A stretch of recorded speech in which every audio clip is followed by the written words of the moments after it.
Okay, so let's take what we know from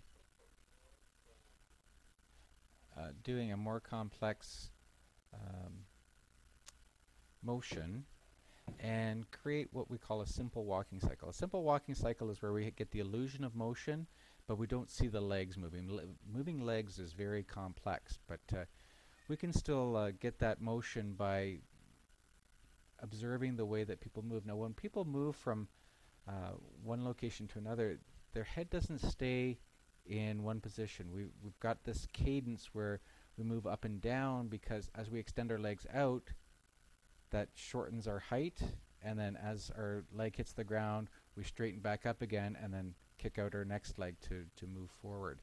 So using that up and down motion, we can give the illusion of walking. So I want to create a symbol that will be our walker. So I'm going to insert a new symbol, and we'll call this walker man, walker boy, whatever. Okay, and so that we can see it in this timeline, instead of doing a movie clip, I'm going to make this a graphic. There's not a huge difference between the two, except that we can apply some filters to movie clips that we can't apply to graphics. But the benefit of working with a graphic is that when we scrub the scene one timeline, we can actually see the graphics motion. So that's why I'm making that change here. And I don't need to apply any filters right now anyway. So I'm going to click on OK.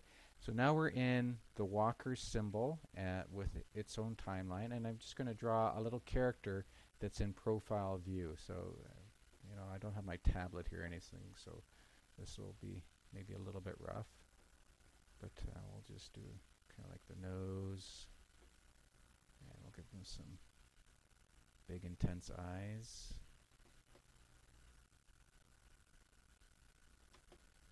Okay, he's starting to look like Homer Simpson a little bit.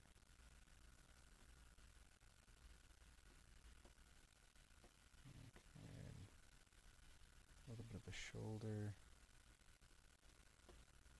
a little on the chubby side, and we don't need too much beneath because most of this is going to get hidden. Okay, I haven't been real careful here. Maybe we should give him a ball cap or something, so we'll round something out here. Okay, and we'll just erase where his eye would be underneath the hat.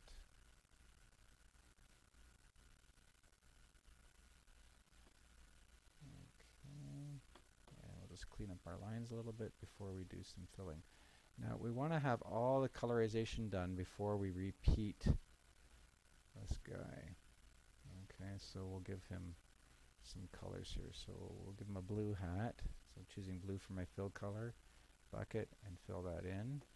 And maybe he's kind of coordinated, so we'll give him a matching blue shirt.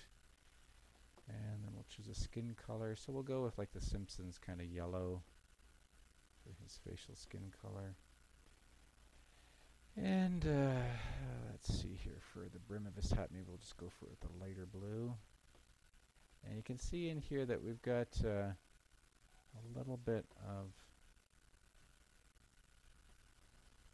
an area that didn't quite get filled in. So I'm just zooming in so that I can fill that bit in. And we'll zoom back out again. And maybe give him a black pupil. And we're going to fill the eye with white. It doesn't seem like a big deal because the eye already looks like it's white, but that's just because the stage is white. If we put anything behind him, this is actually transparent. You can see right through it. So I'm just going to force white in there. It doesn't look like it's changed, but trust me that that there is some white in there. Now, I'm just going to zoom out a little bit so we can see the whole thing here. And what I want to do is just give him an up and down motion. So I'm going to put in a keyframe. So we're doing some keyframe animation here. And remembering that to put in a keyframe that we hit F6. And all I'm going to do is, with my selection tool, is move him up just a hair. And put another keyframe, F6. Move him up just a little bit more. And then we'll start moving him back down again. So F6, move him down a little bit. And 6, move him down just a little bit more. Okay, so he's just got this subtle up and down motion. Okay, so let's go out to scene 1, and we'll put our walker onto the stage. Now he's really huge in relation to the stage, so that's way too big. So I'm just going to use my transform tool to make him a little bit smaller. Okay, and using shift so that I'm scaling here just to get him a more reasonable size. And I don't want to see the bottom of his symbol here, so I'm going to make sure that his shirt falls nicely beneath the bottom of the stage. Okay, now we're going to give him an animation or a motion. So we want him to move from the left side to the right side. And maybe we'll actually start him a little bit off the stage here. Alright, so we'll right click and create motion tween.